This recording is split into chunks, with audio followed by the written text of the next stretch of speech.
Hello दोस्तों, आज के वीडियो में हम विज्ञान का साइंस का 2025 10th का क्वेश्चन बैंक शुरू करने वाले हैं। पहला क्वेश्चन देखने वाले हैं।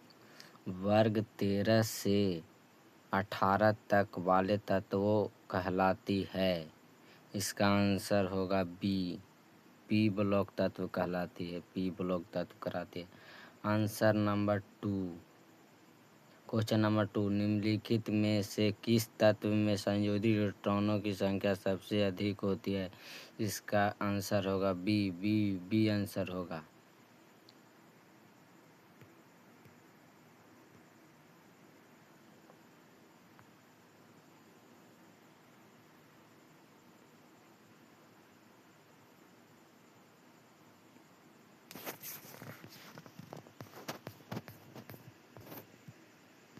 क्वेश्चन नंबर 3 देखने वाले हैं अब।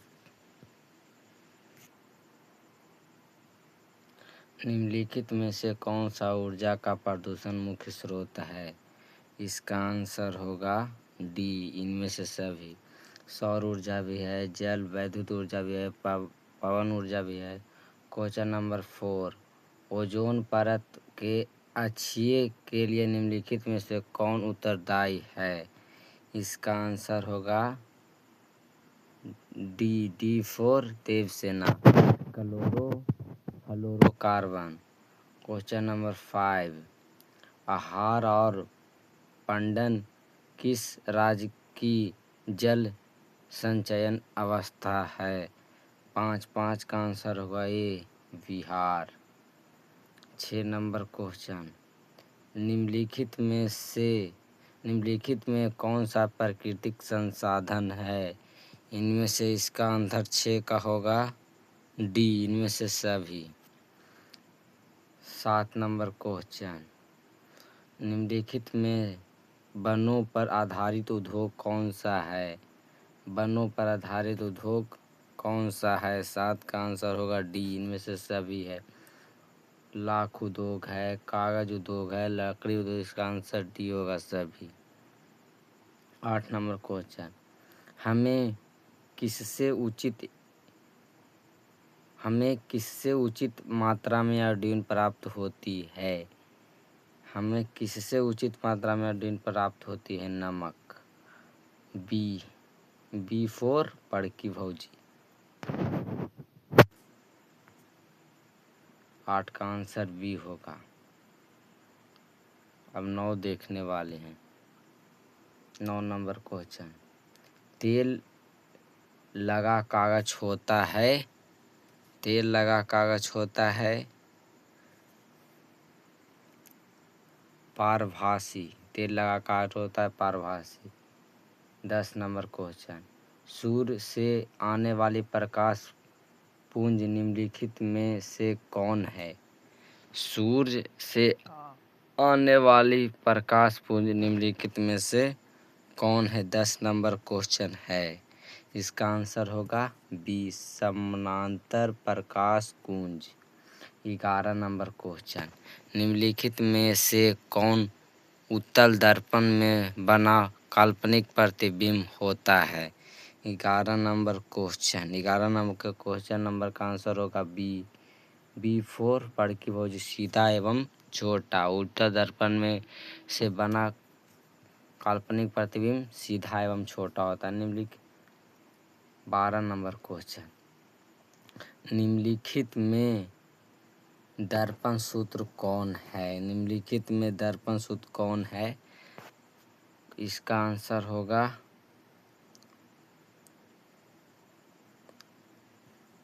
डी। इसका आंसर होगा डी।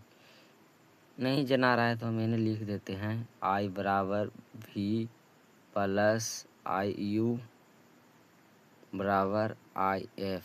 इसका आंसर ए होगा। अब क्वेश्चन नंबर 13 देखने वाले हैं। आभासी प्रतिबिंब कैसा होता है? आभासी प्रतिबिंब कैसा होता है? आभासी मतलब सीधा होता है। क्वेश्चन नंबर 14 देखने वाले हैं। निम्नलिखित में से किस दर्पण की फोकस दूरी धनात्मक होती है? 14 का आंसर होगा ए, उत्तल दर्पण।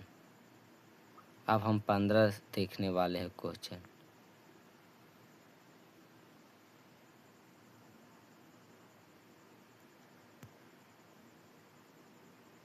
15 निम्नलिखित में से कौन सा उत्तल दर्पण की फोकस दूरी है जिसका वक्र त्रिज्या 32 है।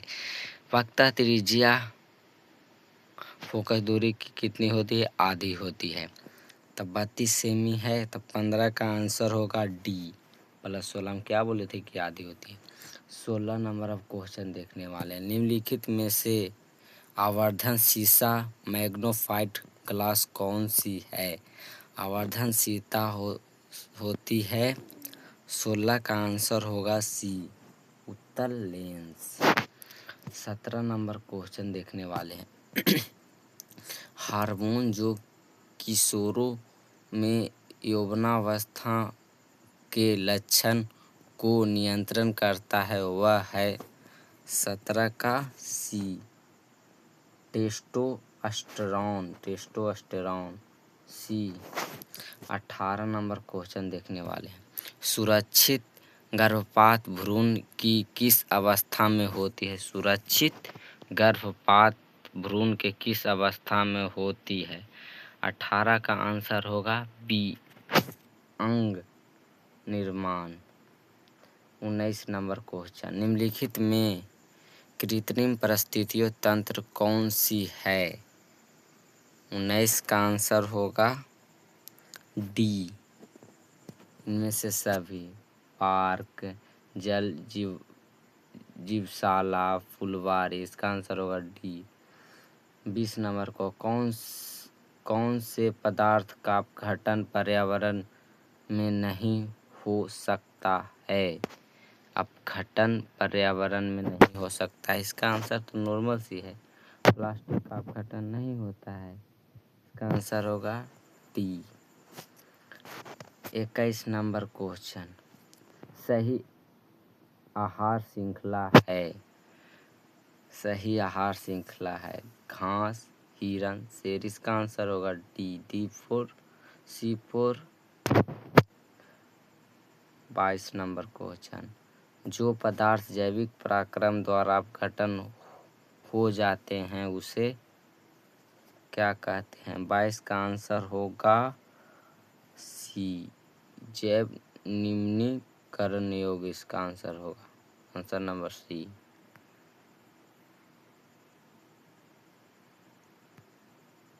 अब 23 नंबर क्वेश्चन हम देखने वाले हैं। कचरे का प्रबंधन निम्नलिखित में किसके द्वारा हो सकता है। कचरे की प्रबंधन, 23 का आंसर होगा डी, इनमें से सभी। शहर से बाहर जला देना, कुछ कचरे का पुनः चक्रण, गड्ढे में भरने का उपयोग, इसका आंसर होगा डी।